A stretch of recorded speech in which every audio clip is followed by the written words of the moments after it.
Hello बच्चों, आज हम लोग डिस्कस करने वाले हैं रैंकिंग का टॉपिक। ठीक है, तो फटाफट आप लोग कॉपी पेन लेके बैठ जाइए। देखिए, जो भी चीज़ें मैं पढ़ाऊंगा उसको हमारे साथ साथ नोट भी करते रहिएगा। ठीक है, तभी आपको समझ में आएगा कि जो मैं कॉन्सेप्ट बता रहा हूँ वो कितना क्लियर हो पा रहा है आप लोगों को। ठीक है, और पता ही है कि ये रैंकिंग का जो टॉपिक है वो सभी कॉम्पिटिटिव एग्जाम में आता है। तो इन टाइप के क्वेश्चंस को जल्दी कैसे करें और किन किन कॉन्सेप्टों का यूज होता है, पहले हम यहाँ पर सारे कॉन्सेप्ट, इस रैंकिंग टॉपिक में जितने भी कॉन्सेप्ट रहने वाले हैं सबसे पहले हम उनको डिस्कस करेंगे।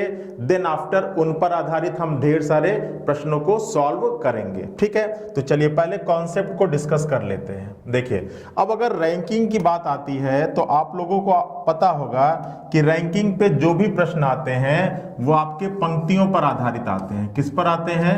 वो आपके पंक्ति पर आधारित आते हैं। ठीक है, पंक्ति जिसको आप क्या कहते हो? रो कहते हो। जिसको आप क्या कहते हैं? रो कहते हैं। ठीक है, अब जो आपकी पंक्ति होती है, जो आपके रो होते हैं, वो दो प्रकार से हो सकते हैं।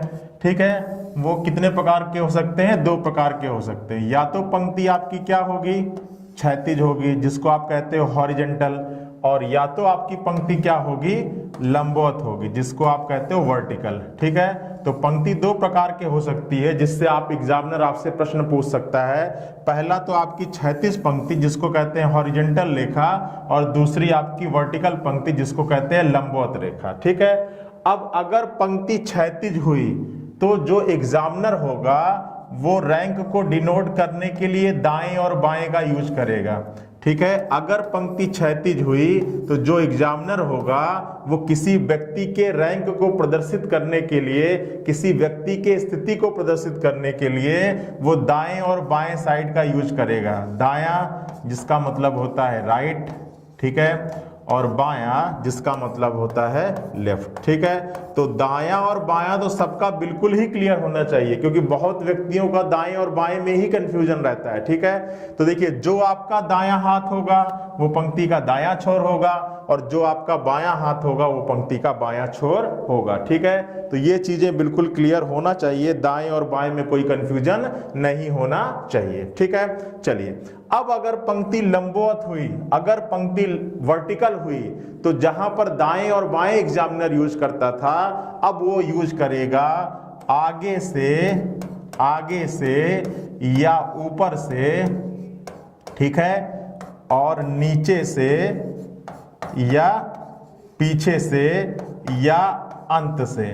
ठीक है, और यहां पर आरंभ वर्ड का भी यूज कर सकता है, आरंभ का भी यूज कर सकता है। ठीक है, तो अगर पंक्ति लंबवत हुई तो एग्जामिनर यूज कर सकता है आगे से, ऊपर से या आरंभ से, जिसको कहते हैं अप से या स्टार्टिंग से, और दूसरी कंडीशन में यूज कर सकता है डाउन से या एंड से। ठीक है, इस केस में यूज कर सकता है अप या स्टार्टिंग, ठीक है, स्टार्टिंग, और इस केस में यूज कर सकता है डाउन, ठीक है, या एंडिंग। ठीक है, तो ये कुछ बेसिक चीजें हैं जो आपको मालूम होनी चाहिए। ठीक है, अब सबसे पहले हम पंक्ति में बैठाएंगे एक लोग को।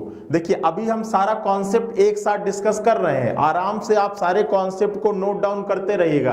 पहले पंक्ति में हम एक लोग को बैठाएंगे, उस पर आधारित कॉन्सेप्ट को डिस्कस करेंगे, फिर पंक्ति में दो लोग को बैठाएंगे, उस पर आधारित कॉन्सेप्ट को डिस्कस करेंगे, और फिर उस पर आधारित ढेर सारे प्रश्नों को लगाने वाले हैं। तो पहले एक बार सारा कॉन्सेप्ट क्लियर कर लें प्रॉपर तरीके से, कॉपी पेन पर आप एक एक चीज नोट करते रहिए, और जब सारा कॉन्सेप्ट क्लियर हो जाएगा तो क्वेश्चन तो आप लोगों से बन ही जाएगा। ठीक है, तो ये बेसिक बात हो गई कि पंक्ति दो प्रकार से, एक आपकी क्षैतिज, दूसरी आपकी लंबवत। क्षैतिज पंक्ति आएगी तो इसमें अगर कोई व्यक्ति होगा तो उसकी रैंक दाएं और बाएं से होगी। जैसे बैठा लेते हैं, अगर ये क्षैतिज पंक्ति है, अब अगर हम इसमें बैठाते हैं राम को, ठीक है, मान लिया कि इस पंक्ति में बैठे हैं 4 लोग। कितने लोग बैठे हैं? 4 लोग बैठे हैं, और इस पंक्ति में कहीं पर राम बैठा हुआ है। ठीक है, अब आपका एग्जामिनर आपसे कहेगा कि पंक्ति में राम की रैंक दाएं से है, कौथी है? थर्ड है, ठीक है। पंक्ति में राम की रैंक बाएं से चौथी है, सेकंड है। तो आपको बताना है कि पंक्ति में कुल कितने लोग हैं, ठीक है। अच्छा, पंक्ति अगर लंबवत हुई, मान लीजिए इसमें 4 लोग बैठे हैं, यहाँ पर राम बैठा हुआ है, तो अब आपका एग्जामिनर कहेगा कि पंक्ति में राम की रैंक आगे से चौथी है, तीसरी है। राम की रैंक ऊपर से चौथी है, तीसरी है। राम की रैंक प्रारंभ से चौथी है, तीसरी है।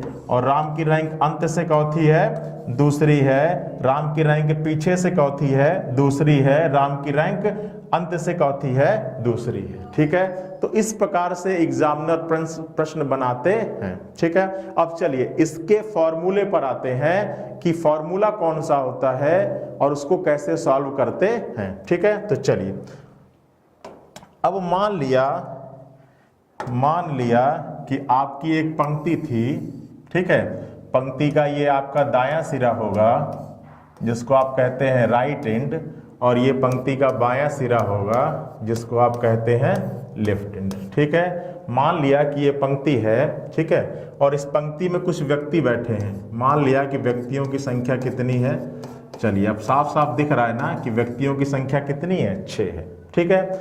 अब मान लिया कि इस पंक्ति में एक व्यक्ति है जिसका नाम है अमित, जिसका नाम क्या है, अमित है, ठीक है। और आपसे कह रहा है कि अमित की रैंक दाएं से चौथी है, तो साफ साफ दिख रहा है चौथी है, दूसरी है। और इसी अमित की रैंक बाएं साइड से चौथी है, तो 5वीं है। भाई क्लियर दिख रहा है ना कि अमित की रैंक दाएं से दूसरी है और बाएं साइड से चौथी है, पहली, दूसरी, तीसरी, चौथी और 5वीं, ठीक है। अब अगर एग्जामिनर इन दोनों रैंकों की हेल्प से, इन दोनों स्थितियों की हेल्प से टोटल व्यक्तियों की संख्या पंक्ति में पूछे तो आप कैसे निकालोगे। तो मान लिया कि कुल व्यक्ति, पंक्ति में बैठे कुल व्यक्ति बराबर, अगर राम इस अमित की रैंक दाहिने से ले, इस अमित की रैंक राइट से ले और इस अमित की रैंक लेफ्ट से ले, तो क्या हो जाएगा, तो रैंक राइट से लेगा तो रैंक राइट से चौथी रैंक है, दूसरी है। रैंक लेफ्ट से चौथी है, 5वीं है। और जब आप इसको जोड़ोगे तो योग कितना आएगा, 7 आएगा। लेकिन टोटल व्यक्ति कितने बैठे हुए हैं, तो साफ साफ दिख रहा है कि कुल व्यक्ति कितने हैं, 6 है, ठीक है। अब इस 7 को 6 बनाने के लिए यहां पर एक क्या करना पड़ेगा, यहां पर आपको एक माइनस करना पड़ेगा, ठीक है। तो ये जो फॉर्मूला हो गया, ये इस टॉपिक का सबसे बेसिक फॉर्मूला हो गया कि अगर किसी एक पंक्ति में एक व्यक्ति का स्थान दोनों तरफ से दिया गया हो, अगर किसी पंक्ति में एक व्यक्ति का स्थान दोनों तरफ से दिया गया हो और आपसे उस पंक्ति में बैठे कुल व्यक्तियों की संख्या पूछी जाए, तो आप उस व्यक्ति का रैंक दोनों तरफ से जोड़ दीजिएगा और क्या मत भूलिएगा, -1 करना मत भूलिएगा। आई बात समझ में, ठीक है। कि जब किसी एक पंक्ति में एक व्यक्ति की रैंक दोनों तरफ से दी जाती है और आपसे पूछा जाता है कि बताइए उस पंक्ति में कुल कितने व्यक्ति हैं, तो आपको उन दोनों रैंक को जोड़कर क्या कर देना है, -1 कर देना है। बताइए कोई दिक्कत, ठीक है। अब यही चीज अगर पंक्ति क्षैतिज ना होकर लंबवत होती तो जहां पर रैंक राइट और लेफ्ट लिखा है वहीं पर आपका फार्मूला बन जाता कि रैंक अप से मतलब ऊपर से, रैंक डाउन से -1, ठीक है। क्लियर है। तो फॉर्मूला वही रहेगा चाहे पंक्ति क्षैतिज हो चाहे पंक्ति लंबवत हो, ठीक है। बस उसका लिखने का तरीका बदल जाएगा, ठीक है। देखिए ये जो पहला आर है ये प्रदर्शित कर रहा है किसको, रैंक को, और ये जो दूसरा आर है ये प्रदर्शित कर रहा है किसको, राइट को, ठीक है। इसी तरह ये आर जो है ये रैंक को प्रदर्शित कर रहा है और ये आर किसको प्रदर्शित कर रहा है, लेफ्ट को प्रदर्शित कर रहा है, ठीक है। तो कंफ्यूजन बिल्कुल नहीं होना है, ठीक है। ये जो आर है ये रैंक को प्रदर्शित कर रहा है और ये मतलब है अप से, अप का मतलब होता है ऊपर से, ठीक है। ये जो आपका आर है वो रैंक को प्रदर्शित कर रहा है और ये जो है ये आपका डाउन से है मतलब नीचे से है। क्लियर है, ठीक है। अच्छा, एक बात का और ध्यान रखिएगा, इस फार्मूले को वहीं पर अप्लाई करना है जहां पर ये दोनों रैंक हो वो पंक्ति में दी गई किसी एक ही व्यक्ति की होनी चाहिए। ठीक है, इस फार्मूले को वहां पर मत अप्लाई कर दीजिएगा जहां पर ये राइट वाली रैंक किसी और व्यक्ति की हो और ये लेफ्ट वाली रैंक किसी और व्यक्ति की हो। ठीक है, जब राइट और लेफ्ट दोनों रैंक किसी एक ही व्यक्ति की होगी तभी आपको इस फार्मूले को अप्लाई करना है। ठीक है, तो चीजें समझ में आ गई, बताइए कोई दिक्कत? चलिए, अब अगर व्यक्तियों की, देखिए पहले सारा कॉन्सेप्ट समझ लेते हैं। ठीक है, ये सबसे बेसिक फॉर्मूला हो गया कि किसी पंक्ति में बैठे किसी एक व्यक्ति की रैंक अगर दोनों तरफ से दी जाए और अगर टोटल पूछा जाए तो आप उसकी रैंक जो राइट से दी गई होगी जो लेफ्ट से दी गई होगी उन दोनों को जोड़ दीजिएगा और उसमें से कितना कर दीजिएगा, -1 करना मत भूलिएगा। ठीक है, तो ये सबसे होगा बेसिक चीज। अब अगले फार्मूले पे चलते हैं। अगर पंक्ति में व्यक्तियों की संख्या बढ़ जाए, ठीक है, पंक्ति में व्यक्तियों की संख्या बढ़ जाए और पंक्ति में एक की जगह पर 2 व्यक्ति हो जाए। भाई इससे पहले प्रश्न में एक व्यक्ति था और वो था अमित।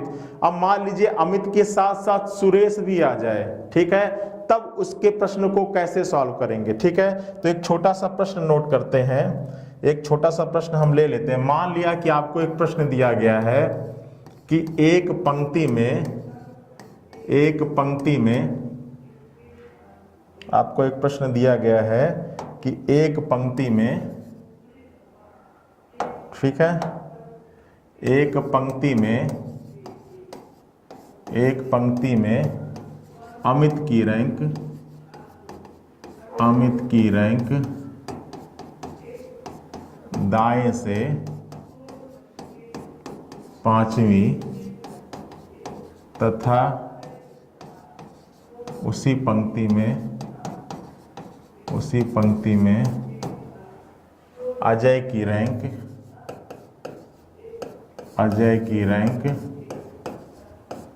बाएं से, ये दाएं है, दाएं से 5वीं और अजय की रैंक बाएं से 6वीं है। यदि पंक्ति में 2 लोग हों तो कुल व्यक्ति कितने होंगे? तो पंक्ति में कुल व्यक्ति कितने होंगे? तो पंक्ति में कुल व्यक्ति कितने होंगे? ठीक है, अब इस कॉन्सेप्ट को समझिएगा। ठीक है, कितने होंगे? सबसे पहले इसका फॉर्मूला समझ लेते हैं कि इसका फिगर कैसे बनेगा और इसका फॉर्मूला क्या होगा। ठीक है, कौन सा फॉर्मूला अप्लाई करोगे? ठीक है, तो देखो अब यहाँ पर प्रश्न में आपका पहले प्रश्न में केवल अमित था, लेकिन अब आप यहाँ पर अमित भी आ गया और अजय भी आ गया। ठीक है, अमित की रैंक दाएं से दी गई है, ये आपका राइट है, ये आपका राइट है। अमित की रैंक राइट से दी गई है 5वीं और उसी पंक्ति में अजय की रैंक किधर से दी गई है? लेफ्ट से दी गई है, बाएं से दी गई है, कौथी? 6वीं। अब कह रहा है कि इन दोनों, यदि पंक्ति में इन दोनों के बीच में, यदि पंक्ति में, यहां पर इन दोनों लिख लीजिएगा, यदि पंक्ति में इन दोनों के बीच में, यदि पंक्ति में इन दोनों के बीच में 2 लोग हों तो पंक्ति में कुल व्यक्तियों की संख्या कितनी होगी? ठीक है, अब देखिए इसका फिगर कैसे बनेगा, ध्यान से पहले फिगर समझिएगा। मान लिया कि ये एक पंक्ति है, ठीक है, ये एक पंक्ति है और इस पंक्ति में अमित का रैंक, देखो ये पंक्ति का क्या हो जाएगा? दायां सिरा हो जाएगा, जिसको कहोगे आप राइट एंड। ठीक है, और ये पंक्ति का बायां सिरा हो जाएगा, जिसको आप क्या कहोगे? Left and. क्या कहोगे? Left and. ठीक है, अब इस पंक्ति में अमित और कौन है? अजय है। ठीक है, अमित की रैंक दाएं से दी गई है, दाएं से दी गई है, कौथी है? 5वीं है। तो दाएं से भैया पहली, दूसरी, तीसरी, चौथी और 5वीं। ठीक है, ये हो गया दाएं से रैंक कौथी? 5वीं। और ये व्यक्ति कौन है? ये व्यक्ति है अमित। ठीक है, अच्छा, इसी पंक्ति में अजय की रैंक दी गई है बाएं से कौथी? 6वीं। तो पहली, दूसरी, तीसरी, चौथी, 5वीं और 6वीं। ये व्यक्ति कौन है? अजय है और इसकी यहां से रैंक कौथी है? छठवीं है, ठीक है, क्लियर है। अब कह रहा है कि यदि पंक्ति में इन दोनों के बीच में, ये मिसिंग है, इसको यहां पे लिख लीजिएगा, यदि पंक्ति में इन दोनों के बीच में दो लोग हों तो, अच्छा अब इस पंक्ति में इन दोनों के बीच में मतलब अजय और अमित के बीच में कितने लोग हों, दो लोग हों। ये कितने लोग हैं, दो लोग हैं। तो आपसे पूछ रहा है कि पंक्ति में कुल व्यक्तियों की संख्या कितनी होगी, ठीक है। तो आप कहोगे सर बिल्कुल है, बिल्कुल इजी सा है कि पंक्ति में कुल व्यक्ति, पंक्ति में अगर कुल व्यक्ति आपको निकालना है सर, तो आप कुछ मत करिए, आपको पता है कि यहां से यहां तक कितने लोग हैं, 6 लोग हैं। इन दोनों के बीच में कितने लोग हैं, 2 लोग हैं। और फिर यहां से यहां तक कितने लोग हैं, 5 लोग हैं। इनको आप जोड़ जाइए तो 6 5 11 और 2 कितना हो गया, 13 लोग हो जाएंगे, ठीक है। और आप काउंट कर लीजिए भाई, 6 हो गए, 7 हो गए, 8 हो गए, 9 10 11 12 और 13। तो सर बिल्कुल सा सिंपल सा है, कोई इसमें मुसीबत नहीं है। आप जो एक व्यक्ति की रैंक, ये जो 6 था, ये व्यक्ति की रैंक किधर से थी, एक व्यक्ति की रैंक जो लेफ्ट से दी गई है उसको ले लीजिए,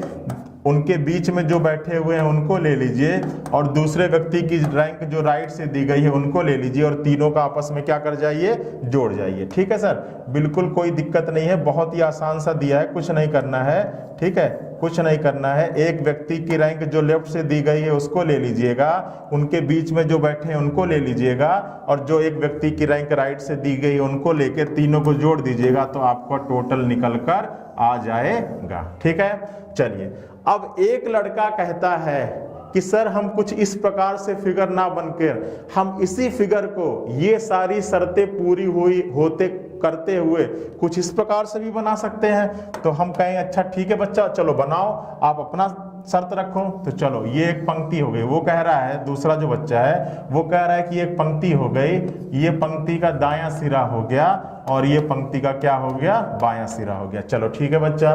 फिर कह रहा है कि अमित की रैंक दाएं से चौथी है, 5वीं है, ठीक है। पहली, दूसरी, तीसरी, चौथी और 5वीं हो गई, और यहाँ पर हो गया अमित, यहाँ पर हो गया अमित, और अमित की रैंक दाएं से चौथी हो गई, 5वीं हो गई, ठीक है। चलिए कोई दिक्कत नहीं है। चलिए अब क्या कह रहा है कि अजय की रैंक बाएं से चौथी है, 6वीं है, ठीक है। अब अजय की रैंक बाएं से चौथी है, 6वीं। अब मान लिया कि अजय यहाँ पर बैठा है, ठीक है, अजय यहाँ पर बैठा है, और अजय की रैंक बाएं से चौथी है, 6वीं है। तो पहली, दूसरी, तीसरी, चौथी, 5वीं और 6वीं, और अजय की रैंक बाएं से चौथी हो गई, 6वीं हो गई। भाई अजय की रैंक बाएं से गिनो, पहला, दूसरा, तीसरा, चौथा, 5वां और 6वां। अजय की रैंक बाएं से चौथी हो गई, 6वीं हो गई, ठीक है, क्लियर है। अच्छा अब बताओ, इस अजय और अमित के बीच में कितने लोग बैठे हैं, 2 लोग। भाई ये अजय है और अमित है, और इनके बीच में कितने लोग, भाई ये अमित है और ये अजय है, इन दोनों के बीच में कितने लोग बैठे हैं, 2 लोग बैठे हैं। तो भाई ये भी कंडीशन सही है, क्योंकि आपसे यही तो कह रहा है कि अजय और अमित के बीच में कितने लोग हैं, 2 लोग। तो देखिए यहाँ भी अजय और अमित के बीच में कितने लोग हैं, 2 लोग। भाई ये तो नहीं कहा है ना प्रश्न में कि अमित पहले है या अजय बाद में है, अजय पहले है और अमित बाद में है। जब भी बीच में 2 लोग होंगे, तो चाहे ये व्यक्ति इधर बैठे चाहे इधर बैठे, व्यक्ति के बीच में 2 लोग तो तब भी आएंगे। तो देखिए यहाँ भी अजय और अमित के बीच में 2 लोग हैं, यहाँ भी अजय और अमित के बीच में 2 लोग हैं। तो ये भी फिगर अपने जगह पर सही है, ठीक है। अब इसके, अगर इसकी हेल्प से टोटल निकालना चाहें तो कैसे निकालेंगे, ठीक है। अगर इसकी हेल्प से अगर आप कुल व्यक्ति का फार्मूला लिखें, कुल व्यक्ति का फार्मूला लिखें तो कैसे बनेगा, देखिए। अब देखिए, अगर अमित की रैंक इधर से लें, अमित की रैंक अगर इधर से लें तो चौथी है, पहली, दूसरी, तीसरी, चौथी और 5वीं है, ठीक है। अमित की रैंक चलिए 5 ले लेते हैं, प्लस अगर अजय की रैंक इधर से लें तो चौथी है, 6वीं है, ठीक है। चलिए अब देखिए, इसको अमित को यहाँ से हटा देते हैं, कन्फ्यूजन हो रहा होगा आप लोगों को, ठीक है। अमित को हम यहाँ से हटा के इधर लिख देते हैं तो ज़्यादा क्लियर हो जाएगा, ठीक है। अमित को हमने यहाँ से हटा दिया और अमित को हम यहाँ पर लिख देते हैं, ये आपका अमित है ना, यहाँ पे। अब आपको ज्यादा क्लियर समझ में आ रहा होगा, ठीक है। ये देखिए, ये अमित की रैंक इधर से चौथी है, 5वीं है, और अजय की रैंक इधर से चौथी है, 6वीं है। अब देखिए हमने क्या किया, हमने अमित की रैंक इधर से 5 ले लिया, अजय की रैंक इधर से 6 ले लिया। अब देखो क्या करना है, जब आप अमित की रैंक इधर से 5 ले रहे हो तो ये जो 2 है, आप इस 5 में 2 को काउंट कर रहे हो ना। अच्छा, जब अजय की रैंक आप इधर से 6 ले रहे हो तब भी ये 2 को काउंट कर रहे हो, मतलब इस 5 में भी ये 2 व्यक्ति जोड़ रहे हो, और इस 6 व्यक्ति में, इस 6 में भी ये 2 व्यक्ति जोड़ रहे हो। जबकि जो ये दो व्यक्ति है पंक्ति में बैठा कितनी बार है, एक बार, लेकिन आप उसको काउंट कितनी बार कर रहे हो, दो बार कर रहे हो। ठीक है, कहने का मतलब ये है कि ये जो दो हैं ये कौन व्यक्ति हैं, ये जो इन दोनों के बीच में बैठे हुए व्यक्ति हैं। तो आप उस बीच में बैठे हुए व्यक्तियों को कितनी बार काउंट कर रहे हो, दो बार काउंट कर रहे हो। इस 5 में भी ये बीच में बैठे हुए व्यक्ति आ रहे हैं और 6 में भी ये बीच में बैठे हुए व्यक्ति आ रहे हैं। ठीक है, तो आप एक बार उस बीच में बैठे व्यक्ति को इन दोनों के जोड़ में से क्या करना पड़ेगा, माइनस करना पड़ेगा। आपको इस एक बार बीच में बैठे व्यक्तियों की संख्या को क्या करना पड़ेगा, माइनस करना पड़ेगा। क्यों एक बार माइनस करना पड़ेगा, क्योंकि ये बैठे हैं एक बार, आप जोड़ रहे हो कितनी बार, दो बार, तो उसमें से तो एक कम करना पड़ेगा ना। तो यहां पर हमने माइनस कर दिया बीच में बैठे व्यक्तियों की संख्या को। ठीक है, अब देखो जब आप यहां से यहां अजय की रैंक को देख रहे हो तो देखो जब अजय की रैंक 6 काउंट किए तो ये पहला, ये दूसरा और ये तीसरा। अब ये देखो आप अमित को भी काउंट कर रहे हो इस अजय की रैंक में, ध्यान से समझिएगा। जब आप अजय की रैंक 6 को इसमें ले रहे हो तो जब आप गिनना शुरू कर रहे हो तो पहला, दूसरा, तीसरा, अब ये किसकी रैंक है, ये अमित की रैंक है। ठीक है, तो जब आप अमित की रैंक को ले रहे हो तब तो अमित की रैंक ले ही रहे हो, लेकिन अजय वाले में भी अमित की रैंक को काउंट कर ले रहे हो। आ रही बात समझ में। और उसी प्रकार जब आप अमित की रैंक को काउंट कर रहे हो तो देखो पहला, दूसरा और फिर आप अजय की रैंक को ले रहे हो। तो कहने का मतलब यह है कि अजय की रैंक काउंट करते समय आप अमित को काउंट कर ले रहे हो और अमित की रैंक काउंट करते समय आप अजय की रैंक काउंट कर ले रहे हो। ठीक है, मतलब अमित और अजय हैं दो व्यक्ति और आप उनको दो दो बार जोड़ के कितना व्यक्ति बना दे रहे हो, 4 व्यक्ति बना दे रहे हो। ठीक है, तो जब आप हैं भैया 2 व्यक्ति और आप उनको 4 बना दे रहे हो तो 4 को वापस 2 बनाना पड़ेगा और 4 को वापस 2 बनाने के लिए क्या करना पड़ेगा, इन दोनों के योग में 1 2 को और माइनस करना पड़ेगा। ठीक है, आई बात समझ में। अब आपको पता है कि ये जो बीच में वाले व्यक्तियों की संख्या है ये कितनी है, बीच में बैठे व्यक्तियों की संख्या कितनी है बच्चों, बताओ। तो व्यक्तियों की संख्या कितनी है, 2 है। अब अगर इसका आप सॉल्व करते तो 6 5 11 और 11 में से 4 माइनस हो जाता तो आपका कितना आता, आपकी वैल्यू कितनी आती, 7 आती। और क्या जोड़िए 7 है तो पहला, दूसरा, तीसरा, चौथा, पांचवा, छठवां और 7वां, 7 ही व्यक्ति तो हैं। कहने का मतलब ये है कि ये जो 4 व्यक्ति थे, ये जो 4 व्यक्ति थे, आप इन चारों व्यक्तियों को 2 बार काउंट कर रहे थे। और वो 4 व्यक्ति थे कौन, तो ये जो 2 हो गए ये बीच वाले हो गए और ये जो 2 हो गए वो 2 व्यक्ति हो गए जिसका प्रश्न में बात कर रहा है। ठीक है, तो ये फार्मूला हो गया इससे। अब ये 5 क्या था, ये 5 क्या था, तो ये अमित की रैंक किधर से थी, राइट से। ये 6 क्या था, इस अजय की रैंक किधर से थी, लेफ्ट से। ये 2 क्या था, ये 2 वो व्यक्ति थे जो बीच में बैठे थे। और ये 2 क्या था, ये वो 2 व्यक्ति हैं जो आपके प्रश्न में गिवन है। तो एक टोटल ये निकल कर आ गया। ठीक है, और एक टोटल ये भी निकल के आ गया। अब आप कहोगे सर कि हमारा आंसर जो 13 आया है वो सही है या जो 7 आया है वो सही है। ठीक है, अब यहां पर समझिएगा कि कब आप आंसर 13 दोगे और कब आप आंसर 7 दोगे, बिल्कुल ध्यान से सुनिएगा, नहीं तो आप पूरा प्रश्न सही लगा कर आओगे और अपने प्रश्न का आंसर गलत चूज कर लोगे। ठीक है, तो देखिए अब हमको यहां से मिल गया 2 फार्मूला, एक टोटल ये मिल गया और एक टोटल ये मिल गया। ठीक है, अब समझिएगा, अगर पंक्ति में इस तरह का प्रश्न दे कि एक व्यक्ति का रैंक एक तरफ से दे दे, दूसरे व्यक्ति का रैंक दूसरे तरफ से दे दे और उन दोनों के बीच में कुछ लोग बैठे हों और आपसे एक प्रश्न में केवल ये कहे कि बताइए कुल व्यक्तियों की संख्या कितनी है, बताइए कुल व्यक्तियों की संख्या कितनी है, तो आप इस फार्मूले को भी अप्लाई करेंगे, इस फार्मूले को भी अप्लाई करेंगे और अपने आंसर को या में लिखेंगे। किस में लिखेंगे, या में लिखेंगे। मतलब ये भी आंसर हो सकता है या ये भी आंसर हो सकता है। ठीक है, अब ये फार्मूला किसको रिप्रेजेंट करता है, तो ये फार्मूला किसको रिप्रेजेंट करता है, देखिए समझिएगा, प्रश्न के इस शर्त को पूरा करते हुए, प्रश्न में दी गई शर्त को पूरा करते हुए इससे ज्यादा व्यक्ति हम पंक्ति में बैठा नहीं सकते हैं। ठीक है, इसलिए ये जो फॉर्मूला निकल के आ रहा है इसको कहते हैं कुल अधिकतम व्यक्तियों की संख्या। इसको क्या कहते हैं, कुल अधिकतम व्यक्तियों की संख्या, ठीक है, जिसको हम कहते हैं टोटल मैक्सिमम।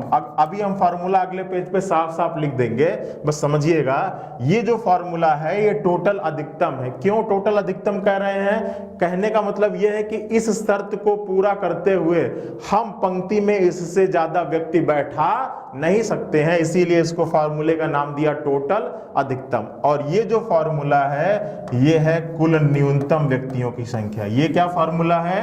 कुल न्यूनतम व्यक्तियों की संख्या। कहने का मतलब ये है कि इस शर्त को पूरा करते हुए पंक्ति में इससे कम लोग बैठा नहीं सकते हैं। तो इतनी चीजें क्लियर हो गया। ये टोटल हो गया, मैक्सिमम का फार्मूला, कुल अधिकतम का फार्मूला, और ये हो गया कुल न्यूनतम का फार्मूला, ठीक है। इतनी चीजें क्लियर हैं। अब देखिए, अगर प्रश्न में केवल कुल व्यक्तियों की संख्या पूछे, यहां पर अधिकतम और न्यूनतम ना मेंशन करे, ठीक है। अगर प्रश्न में कुल अधिकतम व्यक्तियों की संख्या पूछे, यदि प्रश्न में कुल व्यक्तियों की संख्या पूछे, अधिकतम और न्यूनतम ना मेंशन करे, तो इन दोनों ही फार्मूले को अप्लाई करिएगा और अपने प्रश्न का आंसर या में लिखिएगा। मतलब इस प्रश्न का आंसर क्या हो जाएगा? 13 या 7, ठीक है।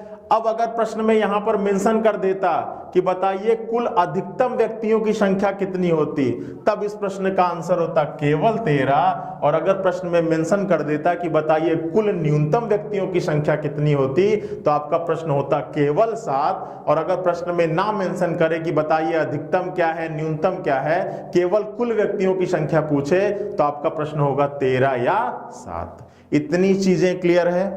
इतनी चीजें क्लियर है ना? तो चलिए अब इस साफ साफ फार्मूले को नोट कर लेते हैं, तब हम प्रश्न पर आते हैं, ठीक है। साफ साफ फार्मूले को एक बार हम यहाँ पे नोट कर देते हैं बच्चों, तब हम आते हैं वापस प्रश्न पर, ठीक है। चलिए तो फार्मूले को नोट कर दें एक बार, ठीक है। ये समझ में आ गया होगा ना? चलिए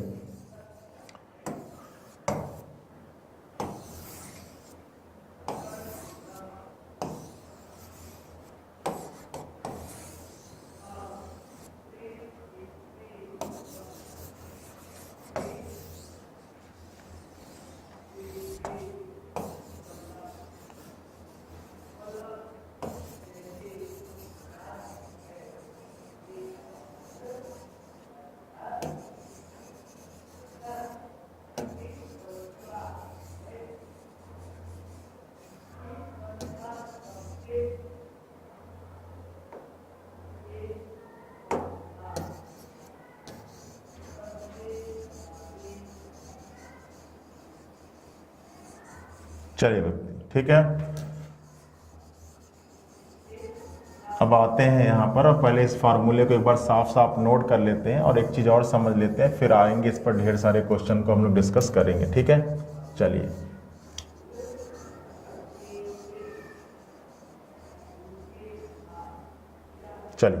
अब देखिए दो फार्मूले हम लोगों ने यहां से मिला, और कुल अधिकतम और कुल न्यूनतम, ठीक है। अब कुल अधिकतम क्या होता है, कुल न्यूनतम क्या, उसको फटाफट एक बार समझ लीजिए। तो देखिए आपका फार्मूला पहला मिल गया कि टोटल अधिकतम, कुल अधिकतम, ठीक है, जिसको कहते हैं मैक्सिमम, ठीक है। तो कुल अधिकतम बराबर होता है रैंक राइट से, ये पंक्ति में किसी एक व्यक्ति की होगी, ये रैंक लेफ्ट से, उसी पंक्ति में ये दूसरे व्यक्ति की होगी, और प्लस बीच में बैठे लोगों की संख्या। तो पहला फार्मूला तो ये हो जाएगा, ठीक है, आई बात समझ में। और दूसरा फार्मूला होगा, इसको मैक्सिमम कहते हैं, कुल अधिकतम को मैक्सिमम, मैंने आगे लिख भी दिया है, ठीक है, इसको कहते हैं कुल अधिकतम, ठीक है। और दूसरा होगा कुल न्यूनतम, कुल न्यूनतम जिसको कहते हैं मिनिमम व्यक्तियों की संख्या। ये क्या होगा, तो रैंक राइट से पहले व्यक्ति का, रैंक लेफ्ट से दूसरे व्यक्ति का, इन दोनों के बीच में जो लोग बैठे हैं उनको दो बार काउंट कर रहे थे तो एक बार माइनस कर लिया, और उन दोनों व्यक्तियों को भी 2 बार काउंट कर रहे थे तो 1-2 और माइनस कर लिया, ठीक है। अब यहाँ पर एक कॉन्सेप्ट और समझ लीजिए जल्दी से, फिर हम प्रश्नों की तरफ आते हैं। अगर प्रश्न में एक चीज और समझिए यहाँ से, एक कॉन्सेप्ट, कि अगर प्रश्न में कुल व्यक्तियों की संख्या दे, अधिकतम और न्यूनतम की बात ना करें, मान लीजिए कि कह दिया कि प्रश्न में कि बताइए कुल 25 व्यक्ति हैं, ठीक है। अच्छा, उस प्रश्न में एक व्यक्ति की रैंक राइट से दे दे, दूसरे व्यक्ति की रैंक लेफ्ट से दे दे। अब आपसे पूछे कि बताइए उनके बीच में कुल कितने लोग हैं। ठीक है, देखिए मैं फिर से क्या कह रहा हूं, अगर प्रश्न में कुल व्यक्तियों की संख्या दे, अधिकतम और न्यूनतम की बात ना करें, केवल कुल व्यक्तियों की संख्या दे, उसमें एक व्यक्ति की रैंक एक तरफ से दे, दूसरे व्यक्ति की रैंक दूसरे तरफ से दे, और आपसे ये पूछे कि बताइए उनके बीच में कुल कितने लोग हैं, तो बीच में निकालने के लिए फॉर्मूला ये अप्लाई करोगे या ये अप्लाई करोगे, ये कैसे डिसाइड करते हैं? तो समझिएगा कैसे डिसाइड करेंगे कि फार्मूला ये वाला लगाएं या ये वाला लगाएं। देखिए, तो आप क्या करिएगा, जो दोनों रैंक दी गई होगी राइट और लेफ्ट वाली, ठीक है, जो प्रश्न में दोनों व्यक्तियों की रैंक दी गई होगी, एक की राइट से दी गई होगी, एक की लेफ्ट से दी गई होगी, उन दोनों को जोड़िएगा, उन दोनों को क्या करिएगा, जोड़िएगा, और देखिएगा कि जोड़ क्या आ रहा है। अगर जोड़ टोटल से कम आ रहा होगा, ठीक है,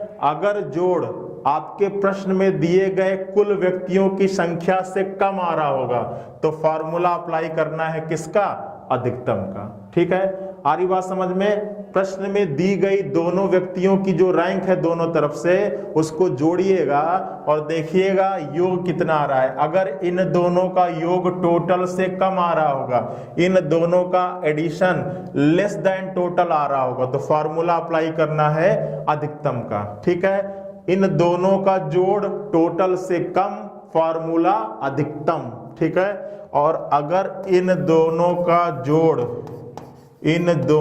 जोड़ टोटल से अधिक, तो फॉर्मूला न्यूनतम। ये बिल्कुल क्लियर रखिएगा कि अगर प्रश्न में केवल कुल व्यक्तियों की संख्या दे दे, एक व्यक्ति की रैंक एक तरफ से दे, दूसरे व्यक्ति की रैंक दूसरे तरफ से दे, और आपसे पूछे कि बताइए उनके बीच में कुल कितने लोग हैं, तो बीच में लोगों की संख्या निकालने के लिए हम कौन सा फार्मूला अप्लाई करें, इसको चेक करने के लिए उन दोनों रैंक को जोड़िएगा, देखिएगा योग क्या आ रहा है। अगर योग टोटल से कम आ रहा होगा तो फार्मूला होगा अधिकतम का, और अगर योग टोटल से अधिक आ रहा होगा तो फार्मूला होगा न्यूनतम का। ठीक है, इस चीज को ध्यान से समझ लीजिएगा। ठीक है, तो ये तो हुई कॉन्सेप्ट की बात। आशा करते हैं कि कॉन्सेप्ट आप सभी लोगों का बिल्कुल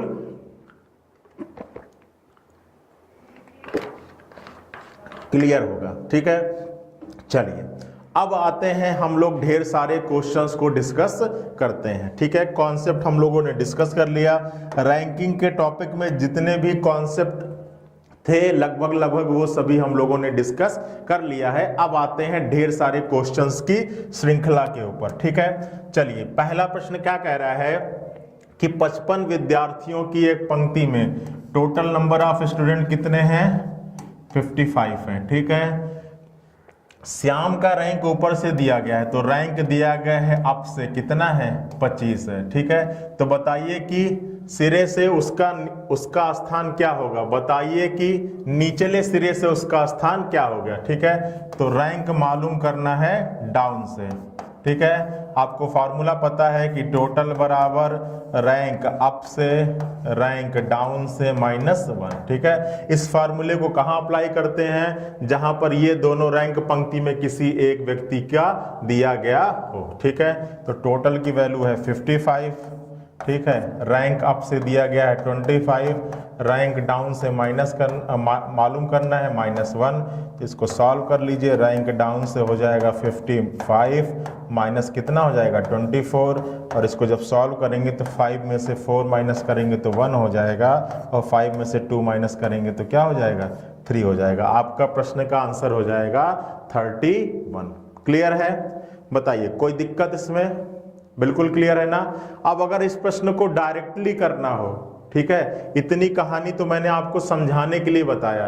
अगर इस प्रश्न को आपको एग्जाम में डायरेक्टली करना हो तो देखो कैसे करते हैं। टोटल की वैल्यू कितनी दी गई 55, एक तरफ से रैंक कितनी गई है 25, दूसरे तरफ से मालूम करना है तो इसको एक कम करिए, एक कम कितना होगा 24 होगा, और इसको इसमें से माइनस कर लीजिए। 55 में से 24 माइनस करेंगे तो ये 1 आ जाएगा, और ये क्या आ जाएगा 3 आ जाएगा। ठीक है, तो ये हो गया डायरेक्टली करने का तरीका। ठीक है, अब आप जैसे कंफर्टेबल हो एग्जाम में उस मेथड को फॉलो करिएगा। बस ये होगा कि जितना कम से कम टाइम लगाओगे आप आप उतने ही अच्छे नंबर्स को गेन करोगे। ठीक है, चलो अगले प्रश्न पर आते हैं। एक पंक्ति में स्नेहा का स्थान दोनों तरफ से कितना दिया गया है? 17 दिया गया है। मतलब अगर रैंक राइट से है तो वही रैंक लेफ्ट से भी है और इसकी वैल्यू कितनी है? 17 है। तो कह रहा है कि कुल विद्यार्थियों की संख्या कितनी होगी? तो टोटल बराबर पता है कि रैंक राइट से लेफ्ट से माइनस क्या?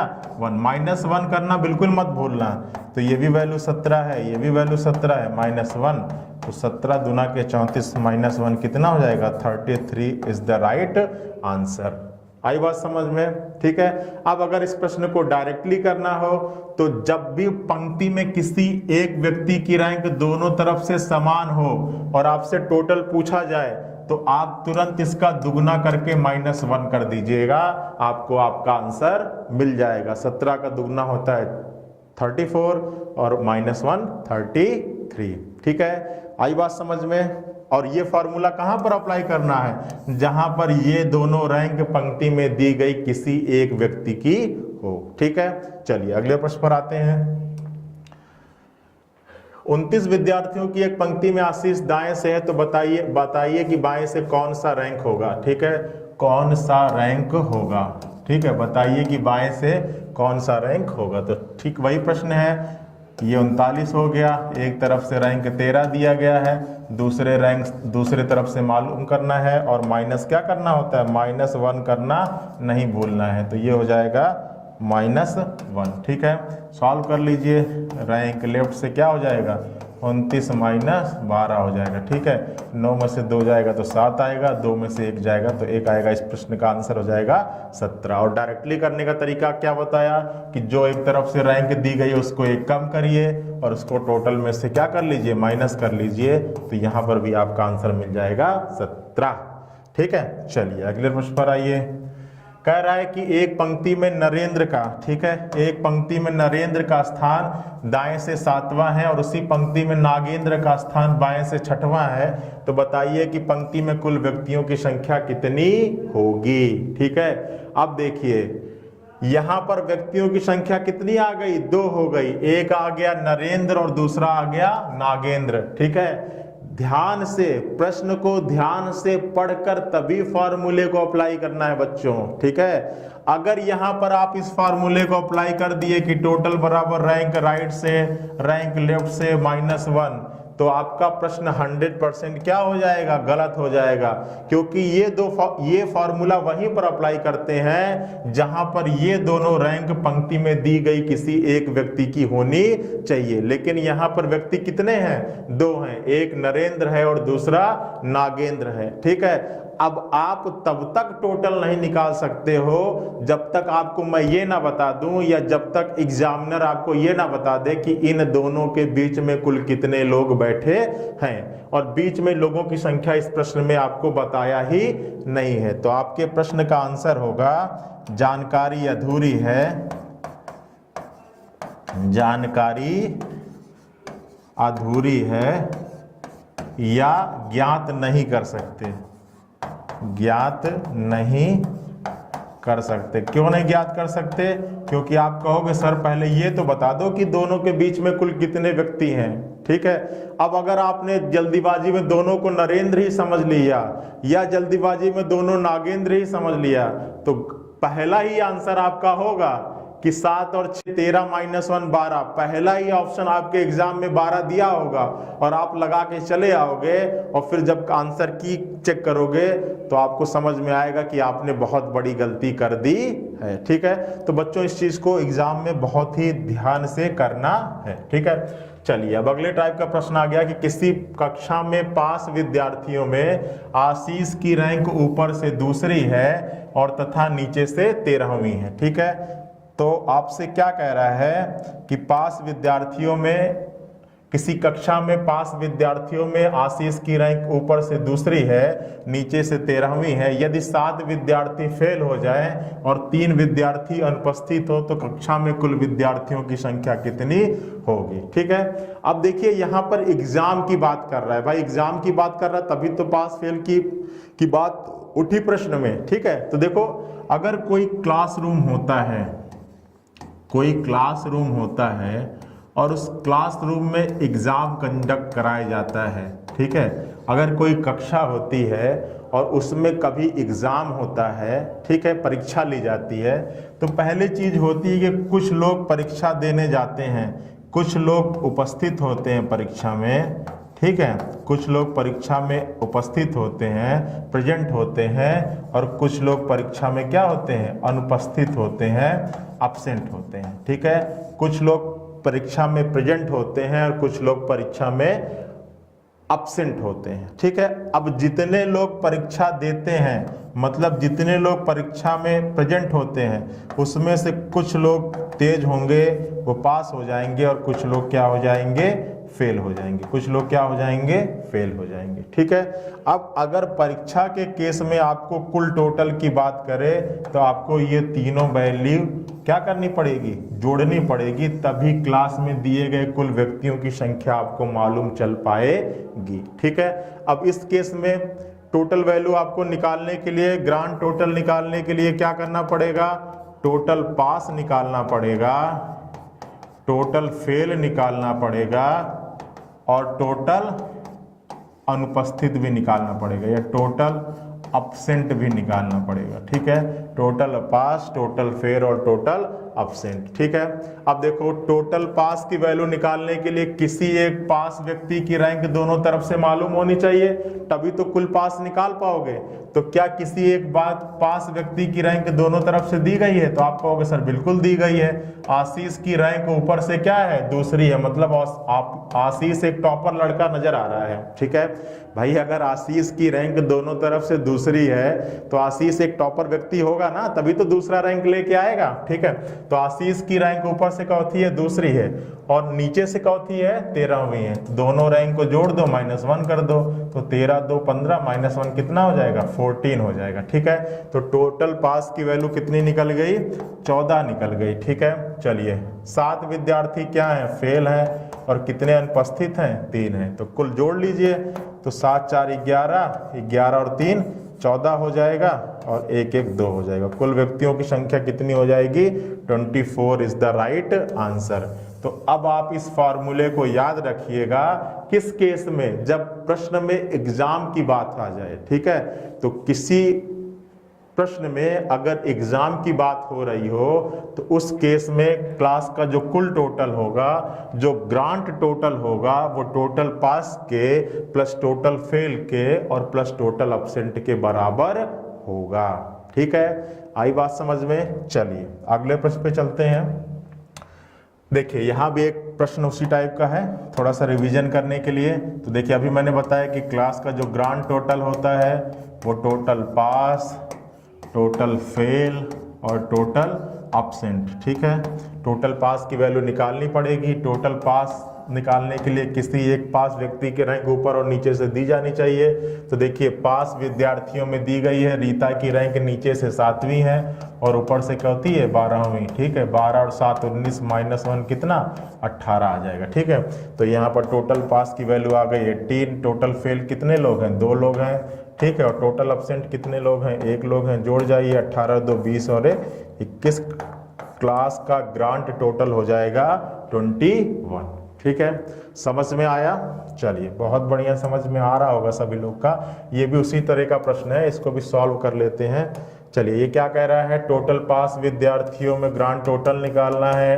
टोटल पास, टोटल फेल और टोटल एब्सेंट, ठीक है। टोटल पास की वैल्यू निकाल लीजिए। किसी एक पास व्यक्ति की रैंक ऊपर नीचे से दी जानी चाहिए। तो 11 + 10 -1 ये आपका आ जाएगा 20, ठीक है। तो ये वैल्यू हो गई 20। फेल कितने लोग हैं, 5 लोग फेल हैं। अनुपस्थित कितने लोग हैं, 3 हैं। जोड़ जाइए 25, 20 5 25 और 3 कितना हो जाएगा 28। तो क्लास में कुछ विद्यार्थी कितने हो जाएंगे, 28, ठीक है। तो अब तक तो ये आपको रट गया होगा, ठीक है। चलिए अब आते हैं थोड़े से अगले टाइप के प्रश्न को लेके, इसको ध्यान से समझिएगा। कह रहा है कि 40 विद्यार्थियों की एक पंक्ति में लड़कों की संख्या लड़कियों की क्या है, 3 गुनी है, ठीक है। चलो टोटल नंबर ऑफ स्टूडेंट कितने हैं, 40 हैं, ठीक है। चलिए क्या कह रहा है कि लड़कियों की संख्या लड़कों की संख्या लड़कियों की कितनी है, 3 गुनी है, ठीक है। तो बॉयज और जो गर्ल्स का रेशियो है वो 3:1 है। ठीक है, तभी तो लड़कियों की संख्या लड़कियों की 3 गुनी होगी। ठीक है, चलो तो निकाल लेते हैं इनकी। तो बॉयज कितने हो जाएंगे बच्चों, तो कैसे निकालते हैं, टोटल रेशियो का योग और प्लस अगर लड़कों वाला निकालना है तो लड़कों वालों के रेशियो से मल्टीप्लाई कर देंगे। तो ये कितना आ जाएगा 30, और अगर 40 में 30 लड़के होंगे तो लड़कियां कितनी हो जाएंगी 10, तभी तो टोटल योग 40 होगा। इतना क्लियर है ना। चलिए अब देखिए क्या कह रहा है, इतना क्लियर हो गया कि भाई टोटल विद्यार्थी थे 40, लड़कों और लड़कियों का जो रेशियो था वो 3:1 था, क्योंकि लड़कों की संख्या लड़कियों की 3 गुनी है। तो भाई अगर एक लड़की है तभी तो लड़का 3 होगा, तो बॉयज कितने आ जाएंगे 30 आ जाएंगे, और गर्ल्स कितने आ जाएंगे 10 आ जाएंगे। ठीक है, इतना तो प्रश्न से हमसे निकाल लिया। अब कह रहा है कि रीता आगे से 13वें स्थान पर है। अब मान लिया कि एक पंक्ति है, ठीक है, अब इस पंक्ति में कौन बैठी हुई है, रीता बैठी हुई है। ठीक है, और रीता का आगे से चौथा स्थान है, 13वां स्थान है। ठीक है, इतना क्लियर है। अब जब रीता का आगे से 13वां स्थान है तो रीता के आगे 12 लोग होंगे, तभी तो रीता 13वें नंबर पर आएगी। क्यों, अगर रीता का आगे से 13वां स्थान है तो रीता के आगे 12 लोग होंगे, तभी तो रीता का आगे से 13वां स्थान होगा। ठीक है, अब अगर 12 लोग होंगे तो इसमें कौन कौन होगा, कुछ बॉयज होंगे और कुछ गर्ल्स होंगे। ठीक है, कुछ बॉयज होंगे और कुछ गर्ल्स होंगे। ठीक है, अब देखो क्या कह रहा है कि यदि पंक्ति में रीता के आगे कितनी लड़कियां हो, 4 लड़कियां हो। अब इसमें क्लियर कर दिया है कि 12 में लड़कियां कितनी हो गई, 4 हो गई। तो जो बाकी बचेंगे वो क्या होंगे, लड़के होंगे। तो बाकी कितने बचेंगे, तो 12 - 4 कितना आ जाएगा, 8 आ जाएगा। ठीक है, अब शायद पहला प्रश्न भी आपसे यही पूछ रहा है कि रीता के आगे लड़कों की संख्या, तो भाई रीता के आगे लड़के कितने हो गए, 8। तो पहले प्रश्न का आंसर हो गया 8। बिल्कुल क्लियर है ना। चलिए अगला क्या कह रहा है कि रीता के पीछे लड़कों की संख्या। ठीक है, अब देखो रीता के आगे लड़के कितने हो गए, 8, टोटल लड़के हैं कितने, तो अभी आपने निकाला है 30, तो जो बाकी बचेंगे वो रीता के पीछे बैठेंगे। तो बाकी कितने बचे, तो 30 - 8 कर लीजिए, कितना आ जाएगा, 22 हो जाएगा। इतना क्लियर है। भाई रीता के आगे अगर 8 लड़के बैठे हैं तो जो बाकी बचेंगे वो रीता के पीछे ही तो बैठेंगे। तो टोटल लड़के हैं कितने, तो टोटल लड़के आपने 30 निकाला है, तो 30 में 8 माइनस कर दिया, कितना आ गया, 22 आ गया। कोई दिक्कत नहीं होनी चाहिए। ठीक है, अब क्या कह रहा है कि रीता के पीछे लड़कियां। ठीक है, तो रीता के आगे कितनी लड़कियां हैं, 4, रीता एक खुद भी लड़की है। ठीक है, यहां पर आप नाम से कंसीडर कर लेना कि वो लड़की है या लड़का। जनरली रीजनिंग में हम नाम से कंसीडर नहीं करते हैं, कहीं कहीं प्रश्न में साफ साफ मेंशन कर देगा, जैसे यहाँ पे रीता लिखा है तो यहाँ पे ब्रैकेट में लिख देगा एक लड़की या एक लड़का। ठीक है, अगर अच्छे स्टैंडर्ड का प्रश्न होगा तो वहां पर लिख देगा साफ साफ कि रीता, उसके आगे लिख देगा एक लड़की है या एक लड़का है। ठीक है, अगर नहीं मेंशन है, ठीक है, तो आप मान लीजिएगा नाम से कि लड़की है या लड़का है। ठीक है, तो देखिए प्रश्न क्या था कि रीता के पीछे लड़कियां, तो रीता के आगे लड़कियां कितनी है, 4, रीता एक खुद भी लड़की होगी, तो रीता की रैंक तक कुल कितनी लड़कियां हो गई, 5, टोटल लड़कियां कितनी है, 10। तो जो बाकी बचेंगी वो रीता के पीछे बैठेंगी, तो रीता के रैंक तक कवर हो रही हैं 5 लड़कियां, तो रीता के पीछे कितनी बैठेंगी, 5 बैठेंगी।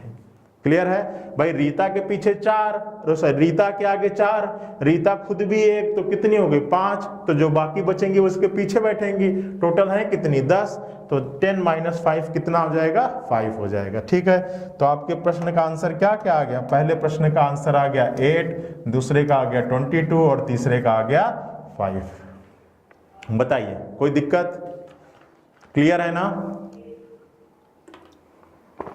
देखिए सारे टाइप के प्रश्न मैं आपको लगवा दूंगा बहुत ही इजी तरीके से, आपको कोई दिक्कत होने वाली नहीं है। ठीक है,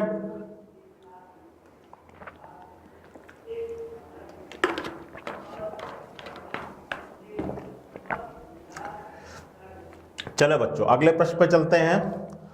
देखिए आप लोग कॉपी और पेन लेके बैठिएगा। ठीक है, जब भी आप क्लास लेने शुरू करिएगा तो कॉपी और पेन प्रॉपर आपके हाथ में होनी चाहिए। ठीक है, केवल कहानी सुनेंगे तो एग्जाम में नहीं हो पाएगा, क्योंकि ये जीएस नहीं है, ये आपका रीजनिंग है। ठीक है, तो जब तक कॉपी पेन लेकर उन चीजों को अपने कॉपी पर लिखते नहीं जाएंगे, उन चीजों को समझते नहीं जाएंगे कि आखिर सर यहाँ पर 4 लिख रहे हैं तो कैसे हो रहा है, 5 लिख रहे हैं तो कैसे आ रहा है, तब तक आपको उतने अच्छे से समझ में आएगा नहीं। ठीक है, बाकी आपकी इच्छा, आप जैसा मन करे वैसा देखिए। ठीक है, मैं किसी चीज के लिए बाउंड आपको नहीं करने वाला हूं। चलिए क्या करा है, टोटल व्यक्तियों की संख्या क्या दी गई है, तो यहां पर टोटल व्यक्ति कितने हैं, 30 है। ठीक है, अब यहाँ पे कह रहा है कि लड़कियों की संख्या लड़कों की क्या हो गई, दोगुनी हो गई। ठीक है, अब यहाँ पर लड़कियां अधिक हो गई, तो जो गर्ल्स और बॉयज का रेशियो है वो 2:1 क्या हो गया, 1 हो गया। ठीक है, क्योंकि यहाँ पे लड़कियां क्या हो गई, लड़कियों की संख्या लड़कों की दोगुनी हो गई। अगर लड़का 1 है तो लड़की कितनी है, 2, तो निकाल लेते हैं। सबसे पहले बॉयज निकाल लें, तो ये 30 हो जाएगा, दोनों का जोड़ 3 आएगा, बॉयज है तो बॉयज वाले से करिएगा 1, तो ये आ जाएगा 10। अब अगर 30 में 10 लड़के होंगे तो जो बाकी बचेंगी वो क्या होंगी, लड़कियां होंगी। तो भाई 30 में से 10 माइनस कर लीजिएगा तो लड़कियां कितनी हो जाएंगी, 20 हो जाएंगी। ठीक है, इतना क्लियर है ना, ये तो आपके मैथ का पार्ट हो गया, सभी लोगों को बिल्कुल क्लियर होगा क्योंकि आप लोग मैथ में बहुत तेज हो। ठीक है, चलिए अब आते हैं, क्या कह रहा है आगे, आगे कह रहा है कि आशीष का स्थान ऊपर से 17वां है। ठीक है, अब मान लिया कि एक पंक्ति है तो पंक्ति का भाई यही ऊपरी सिरा होता है। ठीक है, और ये होता है निचली सिरा। तो कह रहा है कि पंक्ति में आशीष का स्थान ऊपर से कौथा है, 17वां है। ठीक है, अब मान लिया कि ये आशीष बैठा हुआ है यहाँ पर। ठीक है, और आशीष का स्थान ऊपर से कौथा है, 17वां है। ठीक है, अब अगर आशीष का स्थान ऊपर से 17वां है तो आशीष के आगे कितने लोग होंगे, 16 लोग होंगे, तभी तो ये 17वें नंबर पर आएगा। भाई आशीष के आगे अगर 16 लोग होंगे तभी तो आशीष आगे से 17वें नंबर पर आएगा। ठीक है, अब इस 16 लोगों में कौन कौन होगा, कुछ भाई लड़के होंगे और कुछ क्या होंगी, लड़कियां होंगी। इतना क्लियर है। ठीक है, अब देखिए कह रहा आशीष के आगे लड़के कितने हैं, 4। अब अगर आशीष के आगे लड़के 4 हैं तो जो बाकी रिमेनिंग बचेंगी वो क्या होंगी, लड़कियां होंगी। कितनी बचेंगी, तो 16 में से 4 को माइनस कर दो, कितनी बचेंगी, 12 बचेंगी। और शायद आपका पहला प्रश्न भी यही पूछ रहा होगा कि आशीष के आगे लड़कियों की संख्या, तो आशीष के आगे लड़कियों की संख्या कितनी हो गई, 12 हो गई। बताइए कोई दिक्कत। चलिए अब आगे कह रहा है कि आशीष के पीछे लड़कियां। ठीक है, अब देखिए आशीष के आगे लड़कियां कितनी हैं, 12। टोटल नंबर ऑफ गर्ल्स कितनी है, 20। तो जो बाकी बचेंगी वो पीछे बैठेंगी। तो आप ये क्या कर लीजिए, 20 माइनस 12 कर लीजिए, तो ये कितना आ जाएगा, 8 आ जाएगा। इतना क्लियर है, 20 माइनस 12, क्योंकि टोटल नंबर ऑफ गर्ल्स कितनी थी, 20 थी। आशीष के आगे कितनी बैठी हैं, 12। तो 20 में से 12 घटा लिया तो कितना आ गया, 8 आ गया। ठीक है, चलिए फिर कह रहा है कि आशीष के पीछे लड़के। ठीक है, तो देखिए आशीष के आगे कितने लड़के हैं, 4 हैं। आशीष खुद भी एक लड़का होगा, तो आशीष के रैंक तक लड़के कितने हो गए, 5 हो गए।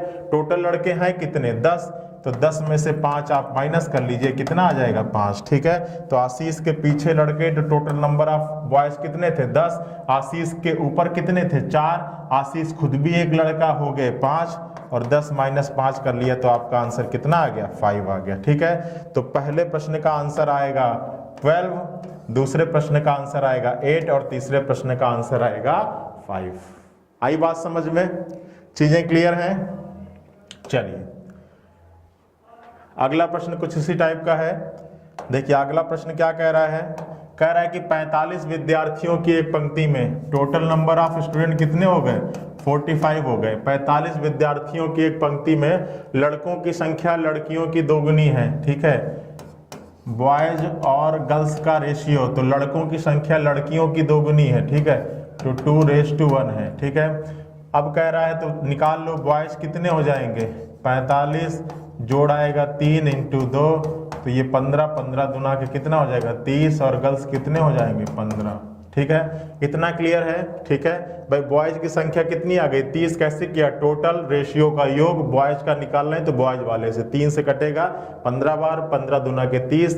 45 में से 30 घटा लिया तो गर्ल्स की संख्या कितनी हो गई, 15 हो गई। ठीक है, अब देखिए क्या कह रहा है, पंक्ति है, पंक्ति में कौन बैठा हुआ है, ठीक है। पंक्ति में कौन बैठा हुआ है? नेहा बैठी हुई है, ठीक है। तो यहाँ पर हमने नेहा को बैठा लिया। अब नेहा का रैंक दिया गया ऊपर से कितना है? 11वां है। नेहा का रैंक ऊपर से कितना है? 11वां। अब जब नेहा का रैंक ऊपर से 11वां है तो नेहा के ऊपर कितने लोग होंगे? 10 लोग होंगे, ठीक है। अब इस 10 में कौन कौन होगा? कुछ बॉयज होंगे और कुछ क्या होंगे? गर्ल्स होंगे, ठीक है। अब बॉयज की संख्या कितनी दी गई है? बॉयज की संख्या, अच्छा, नेहा के रैंक ऊपर से 11वां है। नेहा के आगे 3 लड़कियां हैं। अब इसमें लड़कियों की संख्या दी गई है 3, तो जो बाकी बचेंगे वो क्या होंगे? लड़के होंगे। कितने बचेंगे? 10 - 3 कितना हो जाएगा? 7 हो जाएगा, ठीक है। तो नेहा के आगे लड़कों की संख्या कितना आ गया? 7 आ गया। क्लियर है ना? नेहा के आगे लड़के कितने हो गए? 7। नेहा के पीछे लड़कों की संख्या, ठीक है। तो नेहा के आगे 7 लड़के हो गए। टोटल नंबर ऑफ बॉयज कितने हो गए? 30। तो जो बाकी बचेंगे वो नेहा के पीछे बैठेंगे। तो 30 - 7 कितना हो जाएगा? 23 हो जाएगा। 30 - 7, total number of boys 30, Neha के आगे 7, तो जो बाकी बचेंगे वो नेहा के पीछे बैठेंगे। तो कितने बचे? 30 - 7 कितना? 23। अब नेहा के पीछे लड़कियां, ठीक है। तो नेहा के आगे 3 लड़कियां हैं। नेहा खुद भी एक लड़की है। तो नेहा के रैंक तक लड़कियां कितनी हो गई? 4 हो गई। तो जो बाकी बचेंगी वो नेहा के पीछे बैठेंगी। टोटल लड़कियां कितनी है? 15। 15 - 4 हो जाएगा, ये कितना आ जाएगा? 11 आ जाएगा, ठीक है। तो पहले प्रश्न का आंसर हो जाएगा 7, दूसरे का हो जाएगा 23 और अगले का हो जाएगा 11, ठीक है। तो चलिए इस सेशन में केवल इतना ही। फॉर्मूले को, जो मैंने स्टार्टिंग में फॉर्मूला बताया था, उसको एक बार रिवाइज करिएगा, क्योंकि उसी फॉर्मूले पर जब मैं अगला सेशन स्टार्ट करूंगा तब भी उसी फॉर्मूले पे क्वेश्चन लगने वाले हैं, ठीक है। देखिए अभी तक जितने भी हमने प्रश्न डिस्कस किया वो सारा पंक्ति में अगर एक व्यक्ति बैठा होता है और उस पर जितने तरीके के प्रश्न बन सकते थे वो मैंने इस क्लास में आपसे डिस्कस किया है, ठीक है। अगली क्लास में जब पंक्ति में 2 लोग हो जाएंगे और उनके बीच में कुछ लोग बैठेंगे तो उस पर आधारित जितने टाइप के प्रश्न बन पाएंगे उसको हम लोग अगली क्लास में डिस्कस करने वाले हैं, ठीक है। चलिए तैयारी को जारी रखिए, क्योंकि आगे आने वाले आपके अगले 5-6 महीने बहुत ही ज़्यादा महत्वपूर्ण रहने वाले हैं, क्योंकि अगर आपको सिलेक्शन लेना है तो इससे बढ़िया इन्वायरमेंट, इससे बढ़िया मौका आपको दोबारा नहीं मिल सकता है, ठीक है। चलिए अपनी तैयारी को जारी रखते हुए मेरी ढेर सारी शुभकामनाएं। मिलते हैं नेक्स्ट सेशन पे, तब तक के लिए अपना ध्यान रखिए।